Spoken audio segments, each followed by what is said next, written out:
कहानी की शुरुआत होती है अंटार्कटिका के बर्फीले समुद्र में, जहां मैक्स नाम का एक कुत्ता जो एक व्हेल मछली की लाश का मांस खा रहा था, तभी अचानक एक सील मछली ने उस पर हमला कर देती है। मैक्स तुरंत भौंकते हुए वहां से भागकर निकल जाता है और सीधा अपनी लीडर माया के पास पहुंचा। माया के अलावा उनके ग्रुप में कई और शिकारी कुत्ते भी थे और वो सब यहाँ कुछ महीनों से भूखे प्यासे घूम रहे थे। अब मैक्स माया को इशारा करके फिर से व्हेल के पास पहुंचा और सील का ध्यान भटकाने के लिए मांस का टुकड़ा चुराकर भाग निकला। ये देखकर वो सील मछली भी पानी में घुसकर मैक्स का पीछा करने लगी। तभी माया मौका देखकर अपने साथियों के साथ खाना खाने में लग गई। उधर मैक्स सील को चकमा देकर बहुत दूर ले आया और तब सील को एहसास हुआ कि उसे बेवकूफ बनाया गया है। अब सील फटाफट वापस भागी और अचानक उसने अपने तीखे दांतों से माया की टांग पर काट लिया। जब मैक्स ने यह देखा तो वह अपने साथियों की रक्षा के लिए तुरंत दौड़कर आया और सील पर हमला कर दिया। आखिरकार उन्होंने मिलकर सील को भगा तो दिया, लेकिन इस सब में माया काफी जख्मी हो चुकी थी। असल में इन कुत्तों को यहाँ भटकते हुए लगभग 180 दिन हो चुके थे। ये कुत्ते एक रिसर्च टीम के साथ यहाँ आए थे, लेकिन वो टीम अचानक उन्हें यहाँ अकेला मरने के लिए छोड़कर चली गई। ये मासूम कुत्ते नहीं जानते थे कि आखिर उन्हें यहाँ कोई बचाने भी आएगा या फिर वो यूं ही भूख और ठंड से मर जाएंगे। आज से 6 महीने पहले इन कुत्तों का मालिक जेरी, जो कि एक गाइड था, वो उन्हें अपने साथ अंटार्कटिका लाया था, क्योंकि इस कुत्तों की टीम ने आज तक किसी रिसर्चर की जान नहीं जाने दी थी। फिर एक दिन national L science foundation research base पर एक हवाई जहाज आया, जिसमें से डेविड नाम का एक साइंटिस्ट बाहर निकला। डेविड पूरी दुनिया घूमकर अंटार्कटिका आया था और उसका मिशन था दूसरे ग्रह से आए हुए एक उल्का पिंड यानी मेटराइड को ढूंढना। फिर रात को पूरी टीम ने एक ऐसी जगह जाने का प्लान बनाया जहां डेविड को यह मेटराइड मिल सकता था। जेरी ने डेविड को बताया कि सर्दियों के मौसम में वहां जाना खतरे से खाली नहीं होगा, मगर डेविड नहीं माना, क्योंकि वह इतनी दूर आकर खाली हाथ नहीं लौटना चाहता था। आखिरकार जेरी को उसकी बात सुननी पड़ी और अब प्लान के मुताबिक उसके कुत्तों की टीम डेविड को वहां तक पहुंचाएगी। अगली सुबह जेरी और डेविड कुत्तों की टीम के साथ बिल्कुल तैयार थे। तब जेरी ने डेविड को कुत्तों के साथ घुलने मिलने का तरीका सिखाया। इसके बाद वह सब बर्फीले मैदानों के सफर पर निकल पड़े। कुत्ते पूरी जान लगाकर जेरी और डेविड को खींच रहे थे। कुछ देर बाद जेरी ने उन्हें रोका और देखा कि आगे ढलान थी, इसलिए उसने डेविड को ब्रेक पकड़ने को कहा और खुद रास्ता दिखाने के लिए आगे चला गया।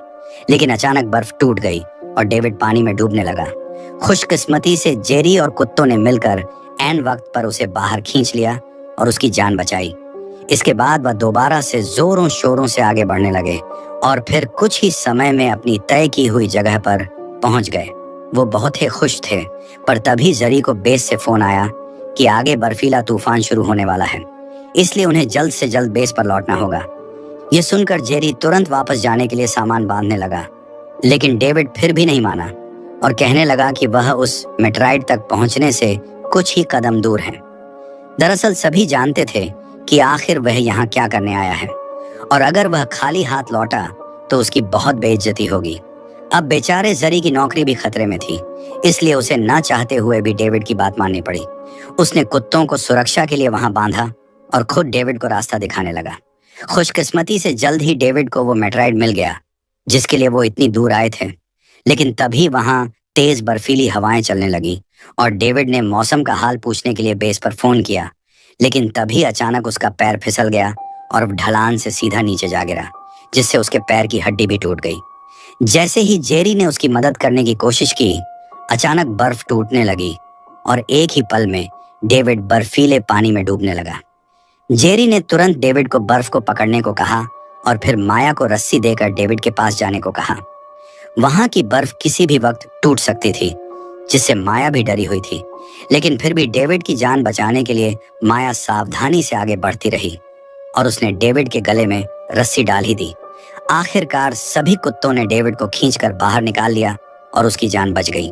वहीं दूसरी ओर बेस पर सभी लोग जेरी और डेविड के लिए काफी परेशान थे, लेकिन मौसम इतना बिगड़ा हुआ था कि वह चाहकर भी कुछ नहीं कर सकते थे। खैर, फिर भी लगातार 6 घंटे का सफर तय करने के बाद जेरी और उसकी टीम बेस पर वापस लौट आई। उन्हें सुरक्षित देखकर सभी लोग बहुत खुश थे, लेकिन डेविड काफी जख्मी था और बाहर के बर्फीले तूफान की वजह से जेरी की उंगलियों की नसें भी जमने लगी थी। अब उनके ग्रुप ने डेविड और जरी को प्लेन से हॉस्पिटल ले जाने का फैसला किया, मगर अब जहाज में कुत्तों को भी साथ ले जाने की जगह नहीं थी, इसलिए उन्हें कुत्तों को वहीं छोड़ना पड़ा। उन्होंने फैसला किया कि वो दोबारा वापस लौटकर कुत्तों को ले जाएंगे। जरी किसी भी कीमत पर अपने कुत्तों को यहाँ अकेला छोड़कर जाने के लिए राजी नहीं था, पर उसके साथ ही उसे जबरदस्ती प्लेन में ले गए। जाने से पहले जेरी ने कुत्तों को जंजीरों से बांध दिया और वापस आकर उन्हें ले जाने का वादा किया। कुत्ते बर्फीली हवाओं में खड़े होकर जेरी को जाते हुए देखते रहे। उन्हें लग रहा था कि जेरी हमेशा की तरह जल्दी ही वापस लौट आएगा। कुछ दिन बाद जब जेरी की आंख खुली तो वह हॉस्पिटल में था। उसके जख्मों के कारण वह कई दिन से कोमा में चला गया था। अपनी आंखें खोलते ही उसने सबसे पहले यही पूछा कि उसके कुत्तों को कोई वापस लेकर आया कि नहीं, पर उसे पता चला कि बेहद खतरनाक मौसम की वजह से किसी को भी अंटार्कटिका में घुसने की इजाजत नहीं है। तब जेरी गुस्से में अपने सीनियर से मिला और बेस पर एक प्लेन भेजने को कहा, मगर उसके सीनियर ने साफ इनकार करते हुए कहा कि उन कुत्तों की जान इंसानों से बढ़कर नहीं है जो उन्हें बचाने के लिए प्लेन भेजा जाए। वहीं दूसरी ओर कुत्तों की टीम को वहां बंधे हुए 4 दिन हो चुके थे। वह सब भूख से तड़प रहे थे और अब जरी के वापस लौटने की उम्मीद भी खो चुके थे। तब अपनी जान बचाने के लिए मैक्स अपनी जंजीर को जोरों से खींचने लगा और जल्द ही आजाद हो गया। उसे देखकर बाकी कुत्तों ने भी ऐसा ही किया और जल्द ही सभी आजाद हो गए। मगर आजाद होने के बाद भी कुत्ते वहीं घूमते रहे, क्योंकि उन्हें उम्मीद थी कि उनका मालिक वहां जरूर आएगा। इस तरह कई दिन बीत गए और सभी कुत्ते भूख प्यास से मरने लगे। अचानक एक दिन मैक्स को एक पक्षी दिखाई दिया और वह भूख के कारण बिना कुछ सोचे उसके पीछे भागने लगा। जल्द ही बाकी सारे कुत्ते भी उसके पीछे आ गए। तब माया ने लीडर होने के नाते सबसे बूढ़े कुत्ते जैक को अलविदा कहा, क्योंकि उसमें अब आगे बढ़ने की जान नहीं बची थी। इसके बाद माया ने पूरी टीम को पक्षियों का शिकार करना सिखाया। वहीं दूसरी ओर जेरी अब भी किसी तरह अंटार्कटिका जाकर कुत्तों को वापस लाने की कोशिश में लगा हुआ था। वो पैसे जमा करने के लिए वॉशिंगटन तक पहुंच गया, लेकिन उसके लिए हर जगह के दरवाजे बंद थे। उसे बताया गया कि इंसानों को सर्दियों के बाद ही अंटार्कटिका जाने की इजाजत मिलेगी। ये सुनकर तो जेरी का दिल ही बैठ गया, क्योंकि उसके कुत्ते अकेले इतने खतरनाक मौसम में जिंदा नहीं रह पाएंगे। खैर, फिर वो डेविड से मिलने उसके घर गया। डेविड का पैर अब भी ठीक नहीं हुआ था। खैर, जेरी ने उसे कुत्तों के साथ वाली तस्वीर दिखाई ताकि डेविड सरकार में बैठे अपने दोस्तों से बात करके उसका काम निकलवा सके। मगर डेविड ने भी यही कहा कि कोई भी उन कुत्तों की जान बचाने के लिए इतने पैसे बर्बाद नहीं करेगा। अब जेरी के पास कोई चारा नहीं था, इसलिए उसने खुद को सबसे अलग कर लिया और अपने घर में बंद होकर अपने प्यारे कुत्तों को याद करता रहा। इसी तरह समय बीतता रहा और अब कुत्तों को अंटार्कटिका में अकेले भटकते हुए पूरे 50 दिन हो गए थे। बेहद खतरनाक मौसम और बर्फीली हवाओं ने उनका हौसला तोड़ दिया था। अचानक जब आसमान में अरोरा लाइट्स दिखाई दी तो वो उन्हें खाना समझकर पागलों की तरह दौड़ने लगे, लेकिन उन बेचार को कुछ भी हाथ नहीं लगा। कुछ ही समय में एक और कुत्ते की भूख के कारण मौत हो गई और बाकी सब ने अपने दोस्त को एक आखिरी बार अलविदा कहा। खैर, उन्होंने खाने की तलाश जारी रखी और दक्षिण दिशा में चलने लगे। आखिरकार 133वें दिन वो एक खाली बेस पर पहुंचे, जहां उन्हें इंसानों का थोड़ा खाना मिल गया। इतने दिनों बाद उन्होंने भरपेट खाना खाया और तब उन्हें लगा कि शायद आसपास इंसान भी होंगे जो शायद उन्हें बचाकर वापस ले जाएंगे, लेकिन उनकी इस उम्मीद पर भी पानी फिर गया। वह सब ये नहीं जानते थे कि उनका मालिक जेरी भी दूर बैठा दिन पर दिन अपनी उम्मीद खो रहा था। अब जेरी छोटे बच्चों को नाव चलाने की ट्रेनिंग देता था, लेकिन अब भी वह अपने प्यारे कुत्तों को ना बचा पाने के लिए खुद को ही दोष देता। फिर एक दिन उसकी एक्स गर्लफ्रेंड केटी उससे मिलने आई। केटी अंटार्कटिका में उसके साथ बेस टीम का हिस्सा थी, मगर जेरी अब किसी से बात नहीं करना चाहता था। सबसे तंग आ चुका था, क्योंकि वह सब उसे कुत्तों को भूलकर आगे बढ़ने की सलाह देते थे। लेकिन जेरी के मन से अपने दोस्तों को वहां पर छोड़ के आने का बोझ उतर ही नहीं रहा था।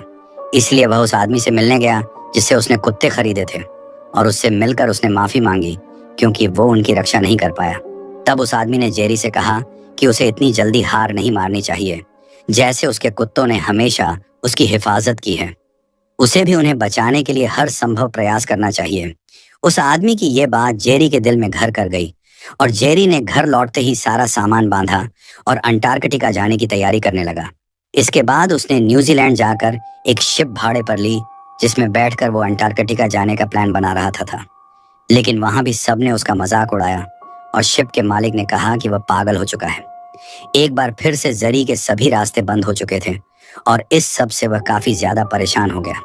तभी उसे उस बार में केटी दिखाई दी। कुछ ही समय में उसे डेविड और अपनी टीम के बाकी लोग भी मिल गए। तब पता चला कि वह सब जेरी के इस मिशन में उसका साथ देने आए थे। असल में डेविड ने अपने बेटे की बनाई हुई एक पेंटिंग देखी, जिसमें उन कुत्तों ने अपनी बहादुरी से डेविड की जान बचाई थी। यह देखकर उसका दिल पिघल गया और उसने पैसों का इंतजार किया। आखिरकार वह सब बिना समय गवाए अंटार्कटिका की ओर निकल पड़े, पर जल्द ही उन्हें एक और मुश्किल का सामना करना पड़ा। वहां की बर्फ काफी मोटी थी, जिस पर शिप का चलना बहुत मुश्किल था। तभी उन्होंने देखा कि उनका पिछला बेस कई किलोमीटर की दूरी पर था। फिर उन्होंने इटालियन बेस से ट्रक मंगवाए और बेस की ओर निकल पड़े। वहीं अब कुत्तों को यहाँ रहते हुए 175 दिन हो चुके थे। पूरी टीम बेहद कमजोर हो गई थी और उनकी सारी उम्मीदें बिखर चुकी थी। आखिरकार वह सब बर्फ पर लेटकर अपनी आखिरी सांसें गिनने लगे। इधर कुछ दिन ट्रक से सफर तय करने के बाद आखिरकार जेरी और उसकी टीम बेस तक पहुंच ही गई, मगर उन्हें वहां एक भी कुत्ता दिखाई नहीं दिया। तब जेरी ने देखा कि जंजीरें टूटी हुई हैं, यानी सभी कुत्ते भाग गए होंगे। उसी पल उन्हें दूर से भौंकने की आवाज सुनाई दी। ये मैक्स और उसके साथियों की आवाज थी, जो इतने दिन तक बर्फीले अंटार्कटिका में रहकर भी जिंदा बच गए थे। जेरी और उसके कुत्ते तेजी से एक दूसरे की ओर भागकर जेरी ने उन्हें जोर से गले लगा लिया। अंत में उन्हें जख्मी माया भी मिल गई और उसे अपनी बाहों में उठाकर जेरी अपने सभी कुत्तों के साथ पूरे 180 दिन के बाद घर वापस लौटने वाला था। आखिरकार कुत्तों की बहादुरी और जरी के प्यार ने उन्हें मिला दिया और वह सभी मुश्किलों का डटकर सामना करके सही सलामत घर पहुंच ही गए। क्या आप भी अपने किसी पालतू जानवर से इतना प्यार करते हैं? अगर हाँ, तो कमेंट्स में उनका नाम जरूर बताना।